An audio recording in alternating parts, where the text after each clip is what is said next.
யாரடி கடிதாசி எழுதி இருக்கிறா? என் மாப்பிள்ளையோட மூத்த சம்சாரத்து அருமை மக இங்க வரப்போறாடா. அடியே என்னடி இது? கல்யாணமா இத்தனை வருஷமா வராதவா இப்ப திடீர் புறத்து வர்றான்னா? அதுவும் தனியா வரலையா, புருஷன் புள்ள குட்டிங்க எல்லாத்தையும் எடுத்துக்கிட்டு வர போறாளாம். அடியே வராத மாப்பிள்ள வந்தா தராத சீர்வரத்தை தானா கொடுப்பாங்கன்னு பழமொழிடி. இத்தனை வருஷத்துக்கு அப்புறம் கிழமை பெத்த பொண்ணையும் பேர குழந்தைகளையும் பார்த்தா அதுக்கு பாக்குறத எடுப்பான், கேட்கறத கொடுப்பான். எங்க இருந்து எல்லாம் எடுக்கிறதும் கொடுக்கறதும் எல்லா பிடியும் தான் என் கையில இருக்கு. எனக்கு தெரியாம ஒரு துரும்ப கூட அசைக்க முடியாது. அடியே துரும்பு அசையாத இடத்துல இரும்பு அசைஞ்சிருண்டி. அதுக்கு பேர் தாண்டி பாசம்.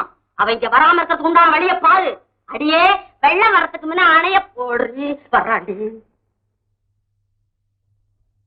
நில்லுங்க, நானும் எங்க அம்மாவும் 4 நாளைக்கு கோயில் குளத்தை சுத்திட்டு வரலான்னு இருக்கோம். எங்க வேணும்னாலும் போய் சுத்திட்டு வாங்க. நில்லுங்க, நாங்க கோயில் குளத்தை சுத்திக்கிட்டு இருக்கப்போ உங்க பொண்ணு இங்க வந்து என்ன பண்ண போறா? என் பொண்ணா? ஆமா, உங்க பொண்ணுதான் இங்க வர போறேன்னு கடிதாசி எழுதியிருக்கா. நாங்க புறப்படுறதுக்குள்ள அவ இங்க வர வேண்டாம்னு நீங்களும் ஒரு கடிதாசி எழுதி போடுங்க.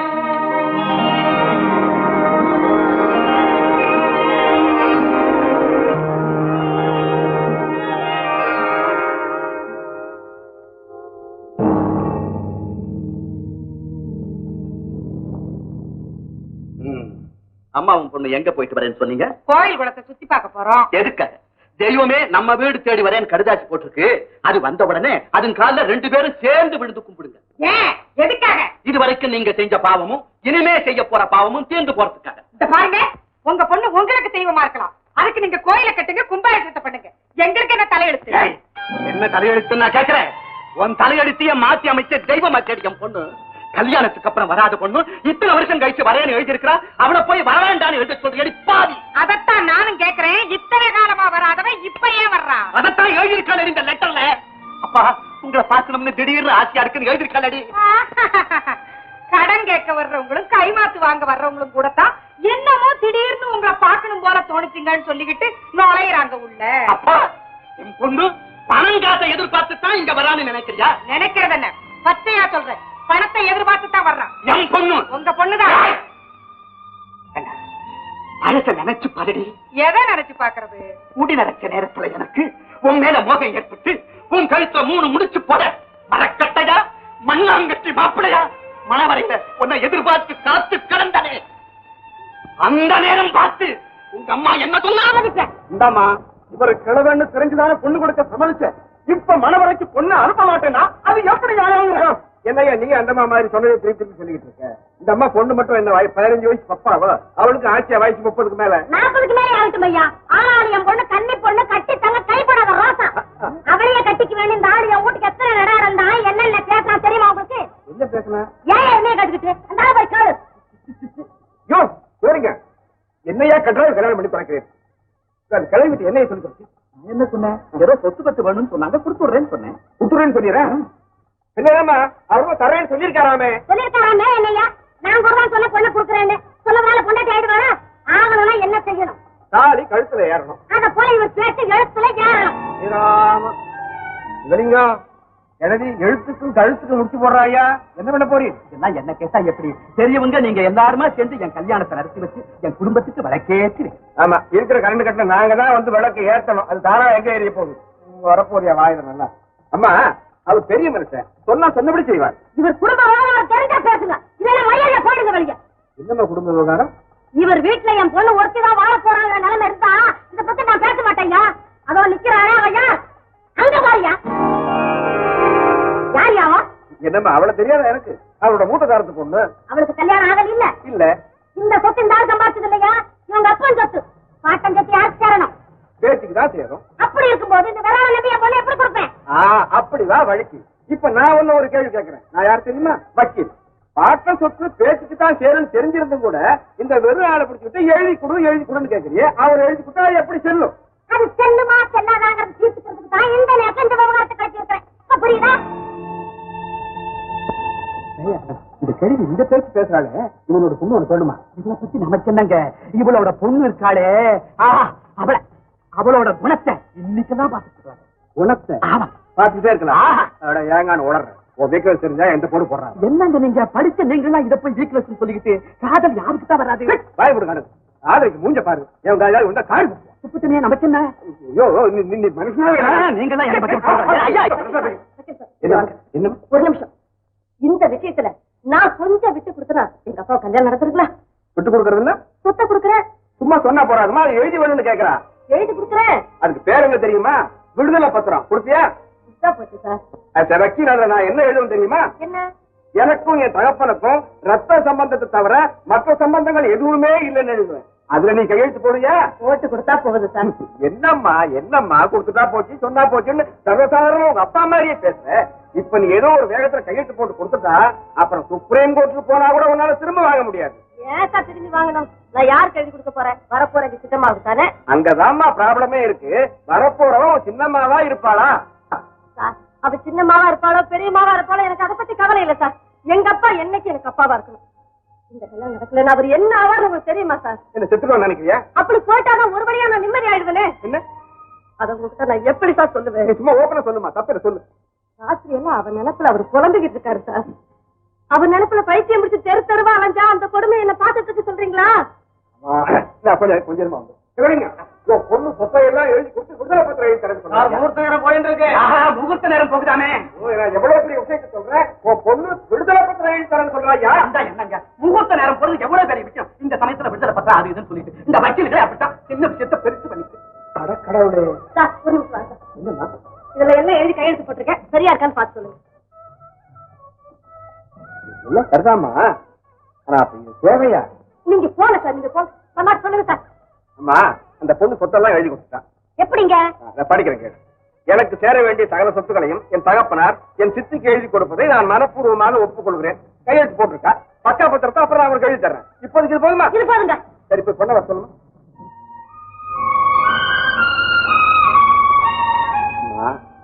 உன்னை பத்தி என்ன சொல்றதுன்னே புரியல. உன்னை அந்த ஸ்ரீராமன் தான் காப்பாத்துவாமா. சார், நான் நல்லா இருப்பேன் சார். அங்க பாருங்க, எங்க அப்பா தாலி கட்ட போறாரு, அதை பாருங்க.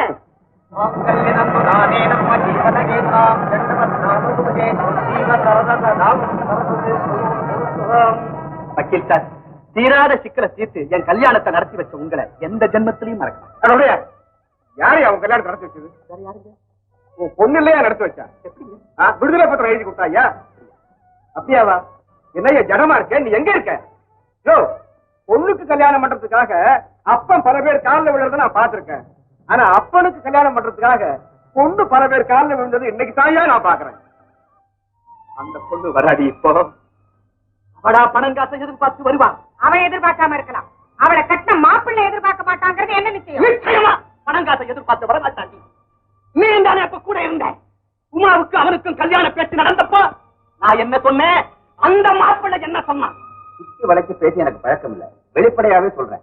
உங்க பொண்ணை எனக்கு மனப்பூர்வமா பிடிச்சிருக்கு. ரொம்ப சந்தோஷம் தம்பி. நீங்க இவ்வளவு வெளிப்படையா சொல்றதுனால என் நிலைமையை நான் வெளிப்படையா சொல்லிடுறேன். என் பொண்ணு கல்யாண செலவுக்கு கூட இன்னொருத்தர் கையை எதிர்பார்க்கிற நிலைமையில தான் நான் இருக்கிறேன். ஏதோ பணக்கார வீட்டு பெண்ணாச்சே, அவளை கட்டிக்கிட்டா சொத்து பத்து கிடைக்குமே நீங்க நினைச்சிருந்தா மன்னிக்கணும். தகப்பனுக்கு 2ஆம் கல்யாணம் பண்ணி வைக்கணுங்கிறதுக்காக தனக்கு சேர வேண்டிய சகல சொத்துக்களையும் வேண்டாம்னு விடுதலை பத்திரம் எழுதி கொடுத்ததுதான் உங்க பொண்ணு. அப்படிப்பட்ட தியாக உள்ளம் படைச்ச ஒரு பொண்ணை விட உயர்ந்த சொத்து இந்த உலகத்துல வேற ஏதாவது இருக்குன்னு என்னால நம்ப முடியல. அப்படிதான் இருந்தா நீங்க சொல்லுங்க. இப்போது ஞாபகம் வந்துச்சா? என் பொண்ணு தியாகத்தை மதிச்சு தியாக உணர்ச்சியோட அவளை கல்யாணம் பண்ணிட்டானே, அந்த மாப்பிள்ளை நாளைக்கு வராங்க. பாருங்க, இந்த தியாகம் வேகம்ங்கிற பழைய கதையெல்லாம் என் வீட்டுல பேசி பிரயோசனம் இல்லை. உன் வீட்டுல மட்டும் இல்லடி, இந்த நாட்டிலேயே தியாகம் இல்ல. பழைய கதையா போனது மட்டும் இல்ல, அதை பத்தி பேசினாலே அது கேலிக்கும் கிண்டலுக்கும் உரிய. அட ஏன் வளவளன்னு என்னத்தையோ பேசிக்கிட்டு, நாளைக்கு அவங்க வந்து அதை குடு இதை குடுன்னு கேட்டாங்கன்னா அது எங்காவது வரைக்கும் வரக்கூடாது. அப்படியே வந்தாலும் செப்பால் அடிச்ச காசு கூட கொடுக்க மாட்டேன். கவனம் இருக்கட்டும். எப்படிமா நான் போட்ட போடு? என்ன போட்டேன்? அவ இங்க வரவே கூடாதுன்னு வெட்டோன்னு துண்டு ரெண்டா சொல்லிட்டு வருவாளா? என்னமா போட்டா பெருசா? என்னம்மா நீ ஒண்ணு, அவ வரட்டுமே, என்ன பண்ணிட போற? வாய மூடி. ஒரு புள்ள குட்டி பெறாத உனக்கே ஊர்ல எதை கண்டாலும் சுட்டிக்கணும்னு ஆசை வருதுல்ல? இந்தமா புள்ள குட்டி இல்லைங்கிறத பத்தி பேசக்கூடாதுன்னு சொல்லிட்டேன். அடி ஒரு சொல்லத்து சொல்லண்டி. உனக்கே இவ்வளவு பேராசை இருக்கிறப்ப 2 பிள்ளைகளோட அவங்க வர்றாளே, 4 நேரத்துக்கு இந்த வீட்டை பார்த்தா இது 2 கேட்கலாங்கிற ஆசை அவளுக்கு தோணத்தானே செய்யும். தோணும், நான் கொடுத்தா தானே. யாரு இவ? அவ கேட்க நீ இல்லைங்க விவகாரம் தானடி. அதுக்கெல்லாம் இடம் இல்லாம நான் ஒரு யோசனை சொல்றேன், கேளு. சொல்லு. அவ வந்து இந்த வீட்டை பாக்குறப்போ இதை எவ்வளவு பஞ்சகோலமா காட்ட முடியுமோ அப்படி காட்டு.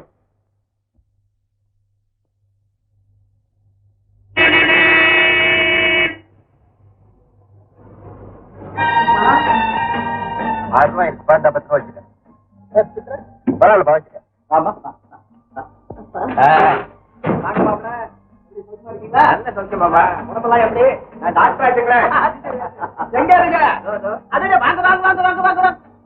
என்ன இது? அங்க பிறக்கும்போது தாத்தா பாக்க போறோம்னு கிடந்து குதிச்சீங்க, இங்க வந்து அவங்க ஆசையை கூப்பிடுறாங்க, போகாம என்ன கட்டி பிடிச்சா இப்படி? இவங்க தாங்க அந்த தாத்தா. போட கண்ணு போறீங்களா இல்லையா? ஏமா குழந்தைகளை மிரட்டுறேன்? அதுக்கு என்னமா செய்யும்? அதுங்க பிறந்த நேரத்திலேயாவது நான் அங்க வந்து தொட்டு தூக்கி பார்த்து பழகி இருந்தா கூப்பிட்டோம்னே வரும். திடீர்னு வானா வருமா? இல்லையே. அதுக்குதான் நான் கொடுத்து வைக்கலையே. என்ன திடீர்னு கலங்குறீங்க? உங்களுக்கு தான் தெரியுமே மாப்பிள்ள, அல்ப சுகத்துக்கு ஆசைப்பட்டு எல்லா சுகத்தையும் இழந்து ஒன்னும் இழக்கல. நீங்களே தானே சொன்னீங்க தொடல தூக்கலன்னு. இப்ப 2 தடவை தொட்டு தூக்கி பாருங்க, எல்லாம் கிளியரா போயிடும். பாருங்க பாப்படி பாப்படி அப்படிங்க. 1 வரைங்க. இந்த மாமா 2. என்ன மாமா எப்படி சந்தோஷம் தானே? சந்தோஷமா 2 கோடி ரூபாய் சம்பாதிச்ச மாதிரி. எக்ஸ்கியூஸ் மீ, நீங்க மிஸ்டர் நடேஷ் தானே? ஆமாடா சுந்தரா. சுந்தரா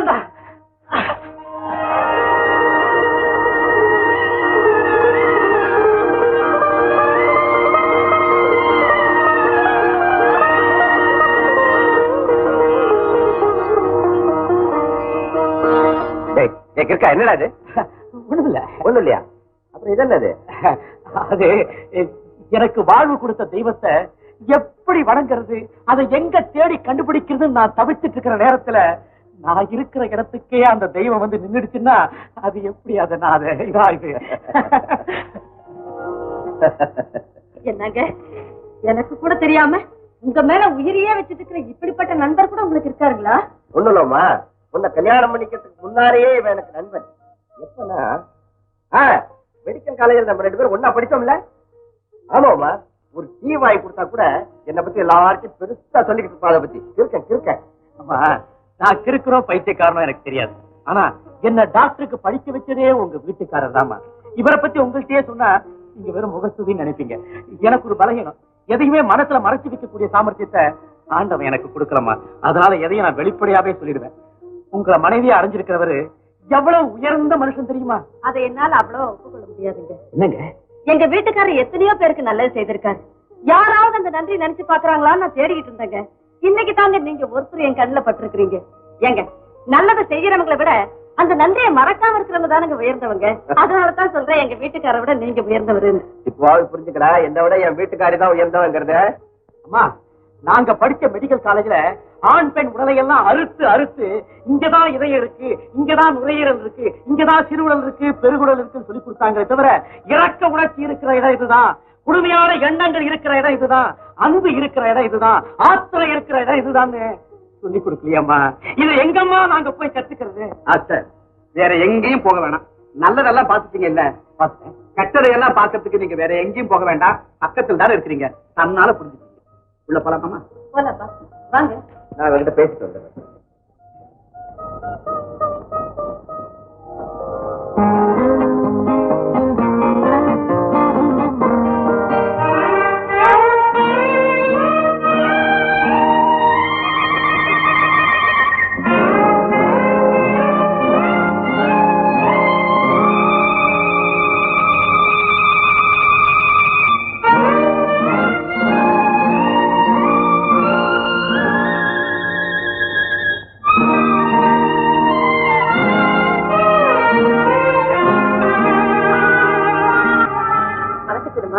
வணக்கம் பாட்டி.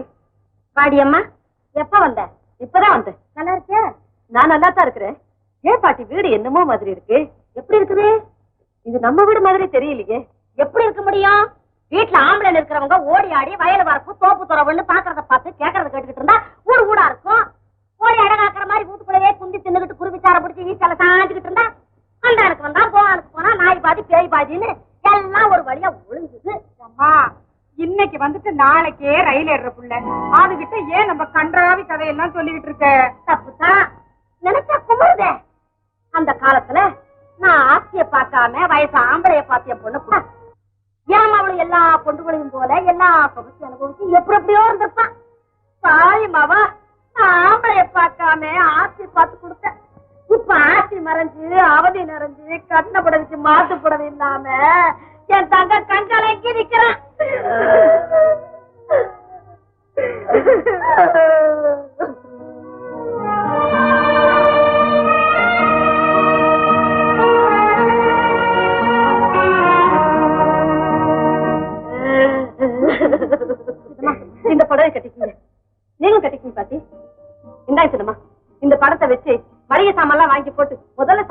கவனிங்க. ஆகட்டுமா? கொஞ்சம் இருங்க. இந்தாங்க, இத போட்டுக்கங்க. இந்த கை நீட்டேன்டி. என்னப்பா அது? என்னது? எல்லாமே போயிடுச்சுங்கிறாங்க. எல்லாத்தையும் நான் கேட்டுக்கிட்டு இருந்தேன். இவளுக எந்த கதிக்கு ஆளாக போராடுகளோ இவங்க சொன்னது அத்தனையும் பொய்யுமா? ஆமாமா, முன்ன இருந்ததை காட்டிலும் இப்ப இன்னொரு பங்கு அதிகமா சொத்து சேர்ந்துருக்கு. அப்படி இருந்தா ஏன்பா வீடெல்லாம் விரிச்சு வந்துருக்கு? அம்மாடி, இங்க நீ எதையாவது பார்த்து ஆசைப்பட்டு கேட்ட பொறியோன்னு பயந்து இந்த பரதேசி பயம் அவளுக பஞ்சகோலம் போட்டு நாடகம் ஆடுறாடுங்கம்மா. அதை புரிஞ்சுக்காம நீயும் புடவையும் வளையலையும் கொடுத்து வந்துட்டேன். நல்ல வேலைப்பா, எனக்கு முன்னாலேயே புரிய வச்சீங்களே. இல்லன்னா ஒண்ணிலப்ப விடுங்க. சொல்லுமா. நடக்காதுன்னு தெரியும், சொல்லி என்ன பண்றது? அது நடக்குதோ நடக்கலையோ அது என்ன நான் தெரிஞ்சு ஒண்ணு இல்லப்பா, இப்ப நாங்க ரொம்ப ரொம்ப சௌக்கியம். சரி. என் வீட்டுக்காரர் கை நிறைய சம்பாதிக்கிறாரு. சரி. டாக்டர் தொழில அவருக்கு ரொம்ப நல்ல பேரு. கைராட்சிக்காரர்னு ஊரே சொல்லுது. சொல்றது என்னம்மா, உள்ளபடியே உன் வீட்டுக்காரர் கைராட்சிக்காரர் தானே? அதான்ப்பா, அவர் கையில ராசிதான் இருக்கே தவிர காசு தங்க மாட்டேங்குது. யார் எதை கேட்டாலும் தயங்காம தூக்கி கொடுத்துறாரு. நாங்க 2 பேர் மட்டும் தானே வச்சுக்கோங்க. நாளைக்கு கவலைப்பட போறது 2 குழந்தைங்க வளர்ந்துகிட்டு இருக்கு. அதுலயும் 1 பெண் குழந்தை. உங்களுக்கு கிடைச்ச மாதிரியே மருமகன் எனக்கு கிடைப்பாருன்னு என்ன நிச்சயம்? இதெல்லாம் சரிம்மா, உன் திட்டம் என்ன அதை சொல்லு. வேற ஒண்ணும் இல்லப்பா, ஒரு சின்ன வீடு சீப்பா விலைக்கு வருது.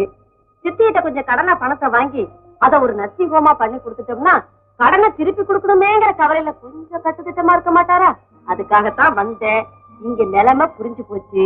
நான் வந்ததுக்கு ஏதோ 2 நாள் கலகலப்பா இருந்துட்டு இந்த வாரேன்னு சொல்லிக்காம நான் போய்கிட்டே இருக்கிறேன். நீங்களும் இத்தோட விஷயத்த